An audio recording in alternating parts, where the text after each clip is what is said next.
Bismillahirrahmanirrahim. Assalamualaikum warahmatullahi wabarakatuh. Alhamdulillah rabbil alamin. Hamdan katsiran thayyiban mubarakan fih kama yuhibbu rabbuna wa yardah.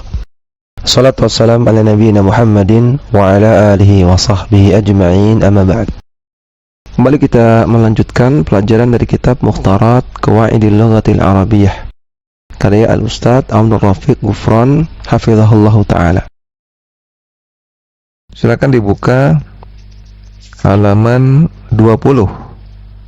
Ya, kita belum mengerjakan latihan untuk pasal yang keempat. Latihan, carilah isim dhamir rafa muttasil, dhamir nasab muttasil, dhamir jar muttasil, isim isyarah, isim mausul, alam dan mudhaf pada isim ma'rifah dalam hadis di bawah ini. Kemudian masukkan dalam tabel yang tersedia. Kita lihat di nomor 1. Faqala Umaru inni ara law jama'tu haula'i. Umar bin Khattab mengatakan, saya berpandangan andaikan saya kumpulkan atau saya jadikan mereka berjamaah, haula'i, orang-orang itu, artinya orang-orang yang sholat tarawih. Umar ingin mengumpulkan orang-orang yang sholat tarawih sendirian menjadi berjamaah. Kita lihat di sini Umar ini termasuk al-alam. Kemudian lau jama'tu, huruf tu di sini ini dhamir rafa muttasil. Haula'i ini isim isyarah. Ala qari'in wahidin lakana amthala. Andaikan saya kumpulkan mereka-mereka itu dalam satu qari. Satu qari artinya satu imam. Lakana amthala, maka itu akan menjadi sesuatu yang bagus. Thumma azama fajama'ahum ala Ubay bin Ka'b. Kemudian Umar bertekad untuk mewujudkan keinginannya tersebut. Kemudian beliau pun menggabungkan atau membuat orang-orang sholat berjamaah diimami oleh Ubay bin Ka'ab. Kita lihat di sini ada fajama'ahum, ya. Jama'ahum, hum di sini dhamir nasab muttasil. Kemudian Ubay bin Ka'b ini alam, nama. Dan Ibn Ka'b di sini mudhaf ila ma'rifah. Dia mudhaf kepada sesuatu yang ma'rifah. Karena Ubay itu ma'rifah, maka Ibn Ka'b ini ma'rifah juga karena dia mudhaf kepada ma'rifah. Thumma kharajtu ma'ahu laylatan ukhra wan nasu yusalluna bi salati qari'ihim. Kemudian aku keluar bersama Umar di malam yang selanjutnya, dan ketika itu orang-orang sholat bersama dengan imam mereka. Sholat berjamaah diimami oleh Ubay bin Ka'ab. Di sini ada kharajtu di sini dhamir rafa muttasil. Huruf tu-nya itu ya. Dhamir rafa muttasil. Ma'ahu, hu di sini dhamir jar muttasil. Kemudian qari'ihim ini juga dhamir jar muttasil. Kemudian qala Umaru ni'mal bid'atu hadhihi. Kemudian Umar mengatakan sebaik-baik bid'ah adalah ini. Umaru ini alam, kemudian hadhihi isim isyarah. Perkataan Umar sebaik-baik bid'ah adalah ini bukan berarti ada bid'ah hasanah. Tapi bid'ah di sini kata para ulama adalah dari segi bahasa, ya, bukan bid'ah dalam istilah syar'i. Bid'ah dari segi bahasa artinya sesuatu yang tadinya tidak ada kemudian diadakan. Karena sebenarnya salat tarawih berjamaah di zaman Umar belum diadakan. Demikian juga di zaman Abu Bakar belum diadakan. Sehingga secara bahasa termasuk al-bid'atu. Tapi apakah mungkin bid'ah di sini bid'ah secara syar'i? Artinya ada bid'ah hasanah? Jawabannya enggak mungkin. Kenapa? Karena salat tarawih berjamaah pernah dilakukan oleh Nabi. Sehingga tidak mungkin termasuk bid'ah secara syar'i. Kemudian wallati yanamuna anha afdalu minallati yaqumuna. Dan orang-orang yang tidur ketika itu mereka lebih utama daripada orang-orang yang sholat ketika itu. Allati ini isim mausul. Anha, ha di sini dhamir jar muttasil. Kemudian min allati di sini isim mausul. Kemudian yuridu akhiral laili. Mereka yang tidur lebih utama karena yuridu akhiral laili, mereka ingin sholat di akhir malam. Wa kana an-nasu yaqumuna awwalahu. Dan orang-orang ketika itu sholat di awal malam. Artinya orang yang sholat berjamaah di akhir malam lebih utama daripada orang yang sholat berjamaah di awal malam. Namun sholatnya berjamaah, ya. Akhiral laili, di sini ada al-lail, dia ma'rifah, karena ada alif lam maka akhirah juga ma'rifah, termasuk mudhaf ila ma'rifah. Awwalahu, hu itu dhamir jar muttasil sehingga dia ma'rifah, maka awwala juga ikut ma'rifah karena sebagai mudhaf ila ma'rifah. Ya, maka ini latihan untuk nomor 1. Untuk nomor 2-nya silakan dikerjakan sendiri.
Kemudian al-faslul khamisu, fasal kelima.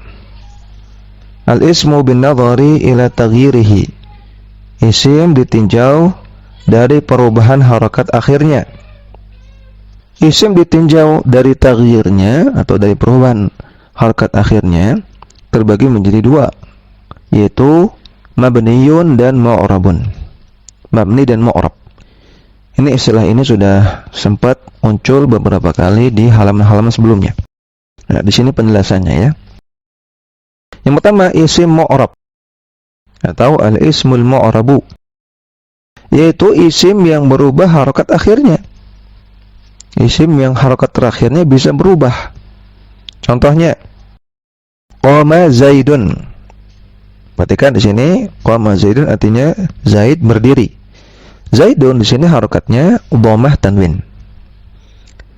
Tapi kita lihat di contoh sebelah kirinya, ra'aitu Zaidan. Aku melihat Zaid. Perhatikan di sini Zaidan harokat terakhirnya fathah tain. Tadi dhammah, sekarang berubah menjadi fathah. Kemudian sebelah kirinya lagi, marartu bi Zaidin. Aku melewati Zaid.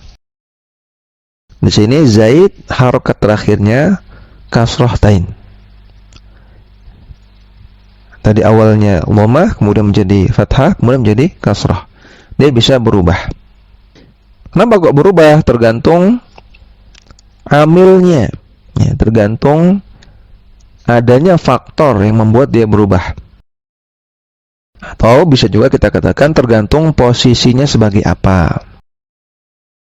Ya, nanti akan lebih jelas lagi di pelajaran nahwu. Kemudian kata yang selanjutnya, Muhammadun tilmidun. Muhammad adalah seorang murid.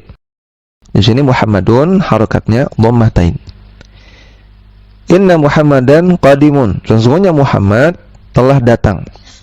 Di sini Muhammad harokatnya fathatain. Inda Muhammadin ta'amun. Muhammad punya makanan. Di sini Muhammad harokatnya kasrah tain. Ya, perhatikan di sini isim Muhammad bisa berubah dari dhammah, bisa menjadi fathah, bisa menjadi kasrah. Maka isim Muhammad itu mu'rab. Ya, tadi sebelumnya isim Zaid itu mu'rab. Yang kedua, isim mabni. Al-ismul mabniyu, yaitu isim yang tetap harokat akhirnya. Dalam keadaan apapun, dia harokat terakhirnya sama, nggak akan berubah. Contohnya, qama hadzal talibu. Telah berdiri murid ini. Perhatikan isim hadza, yang mana ini adalah isim isyarah, ya. Isim hadza ini mabni, karena dia tidak akan berubah menjadi hadzi atau hadzu. Kita lihat contohnya kedua, ra'aitu hadzal taliba. Aku melihat murid ini. Nah, di sini hadza tetap hadza, tidak berubah. Contohnya ketiga juga sama, marartu bihadzal talibi. Aku melewati murid ini. Hadza tetap hadza. Ya, maka hadza itu mabni. Contohnya kedua, hadhihi talibatun. Ini adalah seorang murid perempuan. Hadhihi di sini isim isyarah yang mabni. Dia tetap hadhihi dalam keadaan apapun, tidak akan menjadi hadhihu atau hadhiha.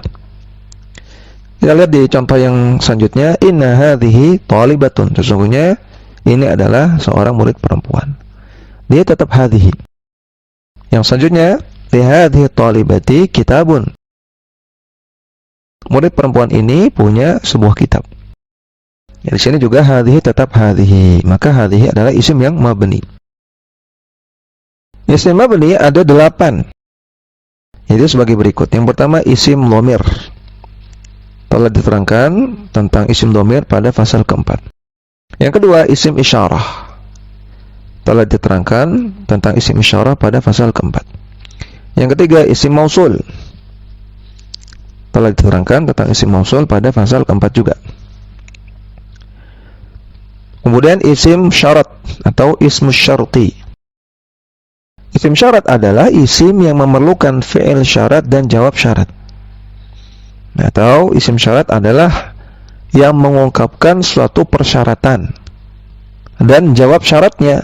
Jawab syarat artinya perkara yang akan dilakukan kalau syaratnya terpenuhi. Adapun macam-macam isim syarat adalah sebagai berikut. Yang pertama man, yang artinya barang siapa. Nah, di sini man bukan isim mausul ya, tapi di sini man isim syarat. Walaupun artinya kalau kita terjemahkan sama, barang siapa. Tapi bedanya kalau di sini dia sebagai huruf syarat atau isim syarat dan ada jawab syaratnya. Kita lihat contohnya. Man yajtahid yanjah. Siapa yang rajin maka dia akan berhasil. Man di sini isim syarat. Yajtahid itu fi'il syarat. Yanjah itu jawab syarat. Ya, maka syaratnya adalah yajtahid. Itu persyaratannya. Rajin. Kalau syarat ini terpenuhi, maka hasilnya akan yanjah, akan sukses, akan berhasil. Maka di sini mengungkapkan sebuah persyaratan, ya. Itulah kegunaan isim syarat. Jadi ini bedanya dengan isim mausul. Kalau isim mausul digunakan untuk menggabungkan dua frase. Kalau man di sini, man isim syarat digunakan untuk mengungkapkan persyaratan. Contoh yang kedua, ma. Nah, di sini juga ma bukan ma mausulah ya, tapi ma syartiyah. Ma yang menunjukkan syarat. Kalau diterjemahkan apa saja atau segala sesuatu atau semisalnya ya kalau terjemahkan. Contohnya, wa ma taf'al min khairin tu'jar alaihi. Dan apa saja yang engkau lakukan berupa kebaikan, maka engkau akan tu'jar, akan mendapatkan pahala. Alaihi, atasnya. Perhatikan di sini fi'il syaratnya taf'al min khairin. Engkau melakukan kebaikan. Jawab syaratnya tu'jar alaihi. Hasilnya engkau akan mendapatkan pahala. Yang ketiga, ayyana atau mata. Yang artinya sama, yaitu kapanpun. Contohnya, mata tata'allam tataqaddam. Kapanpun engkau belajar, maka engkau akan terdepan. Engkau akan lebih maju. Ya, setiap kali engkau belajar, maka setiap itu pula engkau akan lebih maju. Kemudian yang keempat, haitsuma, anna, ainama, dan aina. Yang kalau kita terjemahkan artinya dimanapun. Contohnya, ainama taskun, askun ma'aka. Dimanapun engkau tinggal, maka aku akan tinggal bersamamu. Yang kelima, kaifama, bagaimanapun. Contohnya, kaifama tafirra minal mauti yudrikka. Bagaimanapun engkau lari dari kematian, maka kematian akan mendapatimu, akan menggapaimu. Ayyu, untuk umum, bisa untuk apa saja. Contohnya, ayyu baitin ajid askun fihi. Dimanapun rumah yang aku temukan, maka aku akan tinggal di sana. Namun khusus untuk ayu, kata ayu taghyirnya mu'rab, bukan mabni. Ya, ada pengecualian. Isim-isim syarat di atas itu mabni kecuali ayu. Kalau ayu bisa berubah menjadi ayyi, bisa berubah menjadi ayya. Kemudian isim mabni yang kelima adalah isim istifham atau ismul istifhami. Isim istifham adalah isim yang digunakan untuk menanyakan suatu hal. Atau isim istifham itu kata tanya, digunakan untuk membuat pertanyaan. Adapun macamnya yaitu sebagai berikut. Yang pertama, man. Ya, man di sini bukan isim mausul, bukan isim syarat, tapi di sini isim istifham, ya, artinya siapa.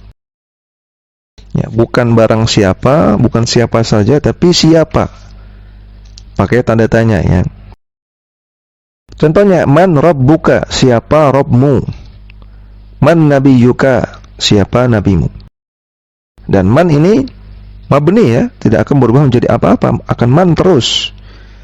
Tidak bisa menjadi mana atau manu atau mani, tapi dia tetap man. Kemudian yang kedua, ma. Ma di sini bukan ma mausulah, bukan ma syartiyah, bukan ma masdariyah, tapi ma istifhamiyah, untuk bertanya. Contohnya, ma dinuka, apa agamamu. Masmuka, apa namamu atau siapa namamu, ya. Berarti kan kalau man digunakan untuk menanyakan sesuatu yang berakal, sedangkan kalau ma digunakan untuk menanyakan yang tidak berakal. Seperti bertanya tentang benda mati, bertanya tentang suatu hal yang abstrak, ya, seperti nama tadi. Ya, intinya yang tidak berakal. Kemudian mata, mata artinya kapan. Ya, mata di sini bukan mata isim syarat, tapi mata untuk bertanya. Artinya kapan? Contohnya, matal imtihanu, kapan ujian, ya. Kapan ujian akan berlangsung. Dan mata di sini mabni, ya, akan selalu mata, tidak akan menjadi matu atau mati. Kemudian yang keempat, aina, artinya di mana. Contohnya, aina Muhammadun, di mana Muhammad? Di mana Muhammad berada? Ini bertanya tentang tempat, ya. Kalau mata tadi bertanya tentang waktu, kalau aina bertanya tentang tempat. Kemudian kaifa, artinya bagaimana. Contohnya, kaifa haluka, bagaimana kabarmu. Ya, kaifa digunakan untuk menanyakan sifat. Contoh yang lain, kaifa fa'ala rabbuka bi ashabil fili, bagaimana yang telah dilakukan oleh Rabbmu terhadap ashabul fil, pasukan gajah. Contoh yang keenam, kam, artinya berapa, digunakan untuk bertanya tentang angka atau jumlah. Contohnya, kam kitaban fi haqibatika, ada berapa jumlah buku yang ada di dalam tasmu. Kemudian ayu, ayu di sini bukan ayu isim syarat, juga bukan ayu isim mausul, ya, tapi ayu untuk bertanya. Contohnya, min ayyi syai'in khalaqallahu Adama. Dari apa Allah Ta'ala menciptakan Adam? Ya, tentunya jawabannya dari tanah. Ya, namun ayyu di sini untuk menanyakan apa? Dari apa Allah Ta'ala menciptakan Nabi Adam alaihissalam? Nah, perhatikan semua isim istifham di atas itu mabni kecuali ayyu. Ya, ayyu itu mu'rab. Kemudian yang keenam, asmaul af'al, yaitu isim-isim yang digunakan dengan makna fi'il. Ya, dia isim, tapi kalau diterjemahkan maknanya seperti fi'il, seperti kata kerja. Adapun macamnya adalah sebagai berikut. Yang pertama, asmaul af'al yang bermakna fi'il madhi. Contohnya, hayhata. Ya, hayhata maknanya ba'uda. Yang mana ba'uda ini adalah fi'il madhi. Ya. Hayhata artinya jauh. Ba'uda itu jauh. Nah, jadi hayhata ini isim, tapi maknanya seperti fi'il. Ya. Seperti ba'uda. Contoh yang lain, syattana. Ya, syattana ini isim, tapi dia maknanya iftaraqa, berpecah belah. Iftaraqa termasuk fi'il madhi. Nah, perhatikan syattana dan hayhata ini mabni. Ya, seperti di Al-Qur'an ada hayhata. Dan dia tetap hayhata, tidak akan berubah, tidak menjadi hayhatu atau hayhati. Dia selalu hayhata. Demikian juga syattana. Yang kedua, asmaul af'al yang bermakna fi'il mudhari. Ya, contohnya qad. Ya, artinya yakfi. Yakfi artinya cukup. Ya, sehingga qad ini isim tapi maknanya seperti fi'il mudhari, yaitu yakfi. Biasanya qad ini bersambung dengan fa, ya, sehingga menjadi faqat. Kemudian yang ketiga, asmaul af'al yang bermakna fi'il amr. Misalnya hayya. Hayya ini isim tapi artinya sama dengan aqbil. Aqbil artinya ayolah. Ada hayya 'alas shalah, ayo salat. Kemudian alaika. Alaika ini isim, yaitu berupa jar majrur. Maknanya alzim. Alzim artinya wajib. Dan alzim ini fi'il amr, ya, sebagaimana tadi aqbil juga fi'il amr. Kemudian sah. Sah ini isim tapi maknanya uskut. Diamlah. Yang uskut ini fi'il amr. Dunaka. Dunaka ini isim tapi maknanya khudh, ambillah. Iyyaka. Iyyaka ini isim tapi maknanya ihdzar, jauhilah. Seperti dalam hadis iyyaka wa muhdatsatil umur. Jauhilah perkara baru dalam agama. Kemudian amin artinya istajib, kabulkanlah. Amin ini isim tapi artinya istajib fi'il amr, kabulkanlah. Contoh penggunaan dalam kalam atau jumlah. Contohnya hayhata ma taqulu. Sungguh jauh apa yang engkau katakan tersebut. Artinya kau katakan itu bohong, enggak benar. Yang kedua contohnya hayya 'alas sholati, ayo salat. Yang ketiga iyyaka wal ghuluwa fid dini, jauhilah sikap berlebih-lebihan dalam beragama. Yang keempat, alaikum bisunnati wa sunnatil khulafa'ir rasyidina. Wajib bagi kalian untuk berpegang kepada sunnahku, sunnah Nabi, dan sunnahnya al-khulafa'ir rasyidin. Perhatikan, semua ini mabni, ya. Hayhata, syattana, faqat, hayya, alaika, sah, dunaka, iyaka, amin, semuanya ini mabni. Kenapa mabni? Karena mereka asma'ul af'al. Yang ketujuh, isim yang mabni adalah sebagian kata keterangan tempat dan waktu. Keterangan tempat dan waktu disebut dengan dzaraf. Ya, sebagian dzaraf. Sebagian dzaraf itu mabni, tidak semuanya, ya. Contohnya al-ana. Al-ana artinya sekarang. Ya, al-ana akan selalu al-ana, tidak menjadi al-anu atau al-ani. Anifan. Anifan artinya barusan. Ya, ini keterangan waktu ya. Al-ana sekarang, keterangan waktu. Anifan barusan, dan juga keterangan waktu. Amsi kemarin, ini juga keterangan waktu. Dan dia akan selalu amsi, tidak akan menjadi amsu atau amsa. Ya, tapi sekali lagi tidak semua dzaraf, tidak semua keterangan waktu itu mabni, hanya sebagian saja. Ya, nanti akan lebih jelas lagi pada tabel tasrif ya, tentang dzaraf-dzaraf yang tidak mabni. Akan datang keterangan tambahan pada i'rab isim nasab insyaallah. Ya, ini yang bisa kita sampaikan pada kesempatan kali ini, mudah-mudahan bermanfaat. Wassallallahu ala nabiyyina Muhammadin wa ala alihi wa sahbihi wasallam.